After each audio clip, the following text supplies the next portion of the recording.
इस नीले बच्चे को उसके माँ बाप अपने प्लेनेट से पृथ्वी पर भेज देते हैं क्योंकि उनका प्लेनेट अब तबाह होने वाला था। जब ये बच्चा पृथ्वी पर आने वाला होता है तो इसी के साथ एक और बच्चा पृथ्वी पर आता है, लेकिन नीला बच्चा जेल में और ये दूसरा बच्चा एक अमीर घर में लैंड होते हैं। ये बच्चा थोड़ा स्पेशल था क्योंकि इसके पास पावर्स होती है। नीला बच्चा जेल में कैदियों के साथ रहकर कुछ न कुछ तूफानी करने की फिराक में रहता। वहीं इस स्मार्ट बच्चे को सारे लोग बहुत पसंद करते थे। स्कूल में भी टीचर से लेकर स्टूडेंट तक नीले बच्चे को साइड कर स्मार्ट बच्चे की तारीफ करने लगे। इसी वजह से नीले बच्चे ने सोचा अगर लोगों को मेरा मजाक ही बनाना है तो क्यों ना मैं बुरा बन जाऊं। और इसी तरह ये नीला बच्चा अब दुनिया में सबसे बुरा बच्चा बन चुका था। जब ये दोनों बच्चे बड़े हुए तो स्मार्ट बच्चे का नाम मेट्रोमैन और नीले बच्चे का नाम मेगामाइंड रख दिया गया। मेगामाइंड हर बार मेट्रोमैन को हराने की कोशिश करता, लेकिन वो फेल हो जाता। एक दिन वो एक रिपोर्टर को किडनैप करके अपने अड्डे पर ले आता है, जिसकी वजह से मेट्रोमैन को उसे बचाने के लिए उसके अड्डे पर आना पड़ता है। मेगामाइंड पहले से ही मेट्रोमैन को मारने की प्लानिंग कर चुका था, इसीलिए जब मेट्रोमैन यहाँ आता है तो वो गलत बिल्डिंग में पहुंच जाता है जहाँ मेगामाइंड ने इसे मारने के लिए जाल बिछाया था। लेकिन मेगामाइंड कुछ करता उससे पहले ही मेट्रोमैन की हालत खराब होने लगती है क्योंकि ये बिल्डिंग कॉपर की थी और इसी वजह से मेट्रोमैन की पावर खत्म होने लगती है। इस चीज का फायदा उठाकर मेगामाइंड बिल्डिंग को उड़ा देता है, जिससे कि मेट्रोमैन मारा जाता है।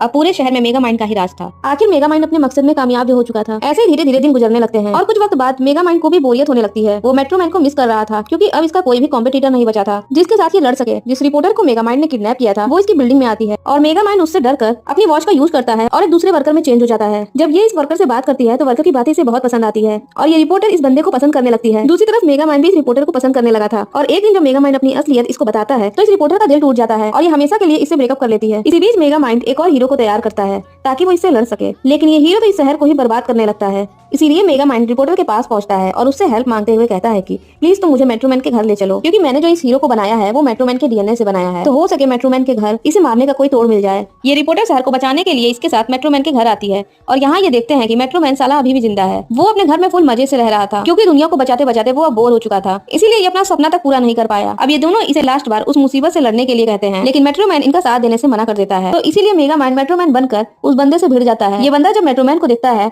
तो वो दुम दबाकर वहाँ से फरार हो जाता है और मेगामाइंड भी अपने असली रूप में आ चुका था। ये चीज देखकर पूरा शहर काफी खुश था, लेकिन तभी अचानक से वो बंदा फिर से आ जाता है और मेगामाइंड को काफी मारने लगता है। इसी बीच मेगामाइंड अपनी एक्सपेरिमेंट गन निकालता है और इस बंदे में इंजेक्ट कर देता है। जैसे ही सोल्यूशन इस बंदे के अंदर जाता है वो नॉर्मल हो जाता है। अब मेगामाइंड इस शहर का हीरो बन चुका था। ये रिपोर्टर भी इससे प्यार करने लगती है। मेट्रोमैन ये सारी चीजें देख रहा था क्योंकि वो यही चाहता था कि मेगामाइंड ही शहर का रखवाला बने। अगर